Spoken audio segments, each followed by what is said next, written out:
Hello সবাইকে, কেমন আছো তোমরা সবাই? আশা করি ভালো আছো, সুস্থ আছো। যে যেখান থেকেই আমার ভিডিওটি দেখছো সবাইকে জানাই আমার অন্তর থেকে ভালোবাসা। আসলে আমার শরীর আর মন কোনোটাই ভালো নেই। আমি খুবই অসুস্থ, আবার ছেলেও চলে গেছে। সে সব কিছু মিলে আসলে মনটা তেমন একটা ভালো নেই। ছেলে শুক্রবার দিন এসেছিল, মঙ্গলবার দিন চলে গেছে। সে 3 দিন ছিল। 3 দিন আমি যতটুকু পেরেছি আমি আমার ছেলেকে সময় দিয়েছি। সেই কারণে তেমন কোনো ভিডিও আমার করা হয়ে ওঠে নাই। তাই কয়েকদিনে ছোটো ছোটো ভিডিও নিয়ে আজকের এই ভিডিওটা আপলোড দিয়েছি। জানি না কেমন হয়েছে, তোমাদের কাছে ভালো লাগবে কি না। তো সর্ষে ফুলের ভর্তা বানাবো। সর্ষে ফুলগুলোকে আমি ভালো করে বেছে নিয়েছি, ধুয়ে পরিষ্কার করে নিয়েছি। তো এখন কিছুটা সর্ষে ফুল আর রসুন, কাঁচামরিচ আর লবণ দিয়ে ভালো করে এটাকে ব্লেন্ড করে নেব। আর তোমরা চাইলে পাটায় বেটে নিতে পারো, আর কিছু করতে হবে না। এই তো হয়ে গেল আমার সর্ষে ফুলের ভর্তা। তোমরা চাইলে এখানে পেঁয়াজও দিতে পারো, কিন্তু আমি আজকে পেঁয়াজ ছাড়াই করেছি। গরম ভাতের সাথে কিন্তু খুব ভালো লাগে খেতে। তো বাকি ফুলগুলো দিয়ে আমি পাকোড়া বানাবো।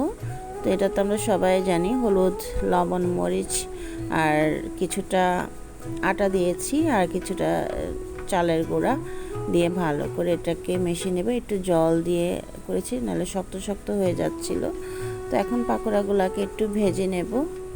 খুবই সাধারণ একটা খাবার, কিন্তু খেতে কিন্তু ভীষণ ভালো লাগে। আর সর্ষে ফুলের কিন্তু একটা ঝাঁজ থাকে, সেটার কারণে আরও বেশি ভালো লাগে। কে কে খেয়েছে এরকম সর্ষে ফুলের ভর্তা এবং পাকোড়া আমাকে জানায়ও। খেতে কিন্তু ভীষণ মজা হয়। এই তো আমার হয়ে গেছে পাকোড়া, এখন নামিয়ে নেব। এই তো আমার সর্ষে ফুলের ভর্তা আর পাকোড়া। কেমন হয়েছে জানায়ও। অসুস্থ থাকার কারণে ঠিকমতো কথা গুছিয়ে বলতে পারতেছি না, প্লিজ ক্ষমা দৃষ্টিতে দেখো। এটা হচ্ছে সরস্বতী পূজার দিন। আমি যে বাসায় থাকি সে বাড়ির বাড়িওয়ালা তার বাসায় পূজা করেছে, সেখানে গিয়েছিলাম।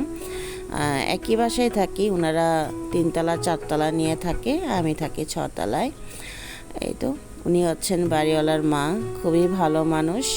আসলে বাড়িওয়ালা খুবই ভালো পেয়েছি, খুবই আন্তরিক।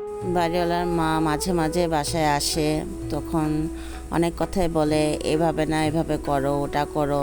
অনেক কিছু শেখার আছে আসলে মুরব্বীদের কাছ থেকে। খুবই ভালো মানুষ। যাই হোক, এখন একটু বাইরে গিয়েছিলাম, সেখানে একটু রাস্তার মধ্যে পূজা করতেছিল, সেটা একটু রেকর্ড করলাম। এটা হচ্ছে মঙ্গলবার দিন সকালবেলা, ভোরবেলা।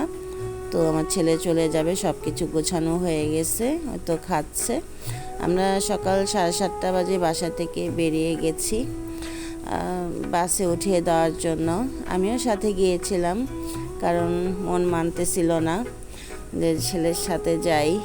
আসলে খুব কষ্ট লাগতেছিল, কান্নাও পাচ্ছিল, কিন্তু ছেলের সামনে তো আর কান্না করা যায় না, তাহলে ওর মন খারাপ হবে বেশি।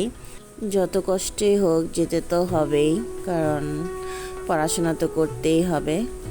ছেলে যাওয়ার পরও নাকি ছেলের জ্বর আসছে, সেটা নিয়েও একটু টেনশনে আছি। সবাই আমাদের জন্য একটু আশীর্বাদ করবা যেন তাড়াতাড়ি সুস্থ হয়ে যাই। তো আজ এ পর্যন্তই, আবার দেখা হবে নতুন কোনো ভিডিওতে। সবাই ভালো থাকো।